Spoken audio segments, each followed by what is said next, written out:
Hello, আসসালামু আলাইকুম everyone. কী অবস্থা সবার? আশা করি সবাই অনেক অনেক ভালো আছেন। আমি Zubair Raihan classic zone YouTube channel এবং ফেসবুক পেজের পক্ষ থেকে আপনাদের নতুন আরও একটি ভিডিওতে স্বাগতম।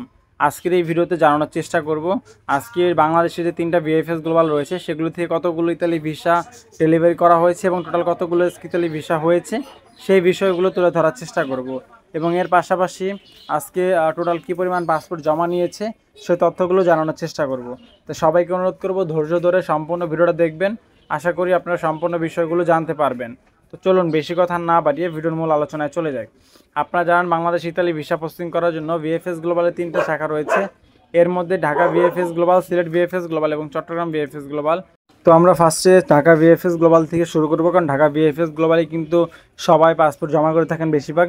তবে দুঃখের সাথে বলতে হচ্ছে আজকে ঢাকাতে অন্যান্য দিনের তুলনায় পাসপোর্ট ডেলিভারি কিন্তু কমে যাচ্ছে। শুধু আজকে না, বিগত কয়েকদিন যাবতই আমরা দেখতেছি ঢাকাতে পাসপোর্ট ডেলিভারি পরিমাণ দিনে দিনে কমে যাচ্ছে। তবে সিলেট এবং চট্টগ্রাম ভিএফএস গ্লোবালে আবার আগের থেকে পাসপোর্ট ডেলিভারি পরিমাণ বেড়েছে। যেমন আজকে ঢাকা ভিএফএস গ্লোবাল থেকে পাসপোর্ট ডেলিভারি হয়েছে 87টা। তো অন্যান্য সময় আমরা দেখেছি 120-30 করে পাসপোর্ট ডেলিভারি হয়েছে। তো সেই হিসাবে ঢাকা ভিএফএস গ্লোবালে কিন্তু পাসপোর্ট ডেলিভারি পরিমাণ প্রায় 40-50টা কিন্তু কমে গেছে। তবে সেই হিসাবে আবার সিলেট এবং Chattogram VFS global passport delivery পরিমাণ বৃদ্ধি পেয়েছে। তো আজকে ঢাকা ভিএফএস গ্লোবাল থেকে টোটালি পাসপোর্ট ডেলিভারি হয়েছে 87টা। এর মধ্যে স্পন্সর ক্যাটাগরিতে ভিসা হয়েছে 60টা এবং এগ্রিকালচার ক্যাটাগরিতে ভিসা হয়েছে 8টা। টোটাল 15টা পাসপোর্ট আজকে জব ক্যাটাগরিতে ঢাকা থেকে মাত্র 15টা পাসপোর্টে ভিসা হয়েছে। আর বাকি প্রায় 20টার মতো ভিসা রিজেকশন হয়েছে ঢাকা ভিএফএস থেকে শুধুমাত্র জব ক্যাটাগরিতে। এর বাইরে ফ্যামিলি ক্যাটাগরিতে আজকে ভিসা হয়েছে 21টা। প্রায় 2টা ভিসা রিজেকশনের তথ্য আমরা পেয়েছি। ফ্যামিলি ক্যাটাগরিতে অনেকদিন পর ভিসা রিজেকশনের তথ্য পেয়েছি। তো ভিসা 21টা হয়েছে এবং এই 21টার মধ্যে বেশিরভাগই ছিল 2025 সালে জমাকৃত পাসপোর্ট এবং কিছু কিছু পাসপোর্ট ছিল যেগুলো 2024 সালেও জমা করা হয়েছে। এছাড়া ট্যুরিস্ট ক্যাটাগরিতে আজকে ভিসা হয়েছে 16টা এবং ট্যুরিস্ট ক্যাটাগরিতে আজকে প্রায় 3টা ভিসা রিজেকশন হয়েছে। আর বাকি 16টার মতো ভিসা হওয়ার তথ্য আমরা পেয়েছি। এবং ট্যুরিস্ট ক্যাটাগরিতে যে ভিসাগুলো হয়েছে সেগুলো খুবই রিসেন্টলি মাত্র 1.5-2 মাস আগে জমা করা হয়েছিল। এরকম পাসপোর্টগুলো ভিসা হচ্ছে এবং ইনফ্যাক্ট 7-8 দিন আগে জমাকৃত পাসপোর্টে কিন্তু ভিসা হচ্ছে ট্যুরিস্ট ক্যাটাগরিতে।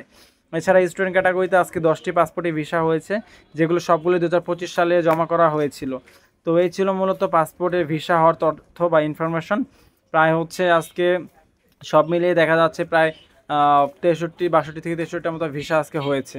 আর ভিসা রিজেকশনের পরিমাণ ছিল প্রায় 25টার মতো। এর মধ্যে আবার জব ক্যাটাগরিতে ছিল প্রায় 20টা রিজেক্ট এবং ফ্যামিলি ক্যাটাগরিতে 2টা রিজেক্টের তথ্য পেয়েছি এবং হচ্ছে আপনার ট্যুরিস্ট ক্যাটাগরিতে 3টা ভিসা রিজেক্ট হয়েছে। তো সব মিলে আজকে ঢাকা থেকে পাসপোর্ট ডেলিভারি পরিমাণ খুব বেশি একটা ছিল না এবং পাসপোর্টের ভিসা হওয়ার পরিমাণও খুব বেশি একটা ছিল না। অন্যান্য দিনের তুলনায় বা আগের তুলনায় এখন পাসপোর্ট ডেলিভারি পরিমাণ দিনে দিনে কমে যাচ্ছে। তো এই হচ্ছে জব ক্যাটাগরি এবং ফ্যামিলি স্বাগত সব ক্যাটাগরি ঢাকা ভিএফএস গ্লোবালে আপডেট। তবে আশার বাণী হচ্ছে সিলেট এবং চট্টগ্রাম ভিএফএস গ্লোবালে আবার পাসপোর্ট ডেলিভারি পরিমাণ অনেকটাই বৃদ্ধি পেয়েছে বা আগের তুলনায় অনেকটাই বেশি হচ্ছে। তো চলুন আমরা সিলেট এবং চট্টগ্রাম ভিএফএস গ্লোবালে আপডেটগুলো জেনে নিই বা আপনাদের মাঝে শেয়ার করে দিই। তো আমরা চট্টগ্রাম ভিএফএস গ্লোবাল থেকে শুরু করতেছি। চট্টগ্রাম ভিএফএস গ্লোবাল থেকে আজকে টোটাল পাসপোর্ট ডেলিভারি হয়েছে 40টা এবং এর মধ্যে স্পন্সর ক্যাটাগরিতে ভিসা হয়েছে 5টা, ফ্যামিলি ক্যাটাগরিতে ভিসা হয়েছে 14টা এবং এগ্রিকালচার ক্যাটাগরিতে ভিসা হয়েছে 4টা। তো জব ক্যাটাগরির মধ্যে স্পন্সর এবং এগ্রিকালচারে 5টা এবং 4টা, টোটাল 9টা পাসপোর্টে ভিসা হয়েছে। আর ফ্যামিলি ক্যাটাগরিতে ভিসা হয়েছে 14টা। তো টোটাল বুঝতেই পারছেন প্রায় 23টা পাসপোর্টে কিন্তু আজকে ভিসা হয়েছে। হ্যাঁ, তবে হচ্ছে দুঃখের সাথে বলতে হচ্ছে আজকে পাসপোর্ট ডেলিভারি পরিমাণ চট্টগ্রাম থেকে বেশি হলেও ভিসা হওয়ার পরিমাণ কিন্তু বেশি না, মাত্র 23টা পাসপোর্টে ভিসা হয়েছে, বাকি 17টা পাসপোর্টে ভিসা রিজেক্ট। তো বুঝতে পারতেছেন যে আজকে পাসপোর্ট ডেলিভারি বেশি হলো, ভিসা রিজেক্ট হয়েছে বেশি। এবং যে পাসপোর্টগুলো ভিসা রিজেক্ট হয়েছে সেগুলো কিন্তু সবই জব ক্যাটাগরিতে জমা করা ছিল 2023 এবং 2024-এ যে ভুক্তভোগী ভাইরা রয়েছে তাদের পাসপোর্টগুলো কিন্তু ভিসা রিজেক্টগুলো হচ্ছে। তো ভিসার তুলনায় ভিসা রিজেক্টের পরিমাণ বেশি, আপনারা বুঝতেই পারতেছেন সেই বিষয়টা। আর এর পাশাপাশি আমরা সিলেট ভিএফএস গ্লোবাল আপডেটগুলো জেনে নেই। সিলেট ভিএফএস গ্লোবাল থেকে আজকে টোটাল পাসপোর্ট ডেলিভারি হয়েছে 44টা, যার মধ্যে স্পন্সর ক্যাটাগরিতে ভিসা হয়েছে 4টা, এগ্রিকালচার ক্যাটাগরিতে ভিসা হয়েছে 60টা। তো টোটাল হচ্ছে 11টা পাসপোর্ট জব ক্যাটাগরিতে ভিসা হয়েছে। আর ভিসা রিজেকশনের পরিমাণ ছিল 15টা এবং সে সবগুলোই জব ক্যাটাগরি থেকে ভিসা রিজেক্ট হয়েছে। ফ্যামিলি ক্যাটাগরিতে হয়তো বা 1-2টা ভিসা রিজেক্ট হয়েছে, তবে সেরকম কোনো আপডেট আমরা পাইনি। আর ফ্যামিলি ক্যাটাগরিতে ভিসা হওয়ার কথা যদি বলি সেক্ষেত্রে আজকে সিলেট থেকে প্রচুর পরিমাণ ফ্যামিলি ক্যাটাগরিতে ভিসা হয়েছে। সিলেট থেকে প্রায় 18টা পাসপোর্ট ফ্যামিলি ক্যাটাগরিতে ভিসা হয়েছে। তো জব ক্যাটাগরির পাশাপাশি ফ্যামিলি ক্যাটাগরি কিন্তু প্রচুর পরিমাণ ভিসা বর্তমানে দিচ্ছে। আজকে আমরা দেখেছি সিলেট এবং চট্টগ্রাম এবং ঢাকা 3 ভিএফএস গ্লোবাল মিলে প্রায় 50-টির অধিক প্রায় 60টার কাছাকাছি পাসপোর্ট কিন্তু আজকে ভিসা হয়েছে।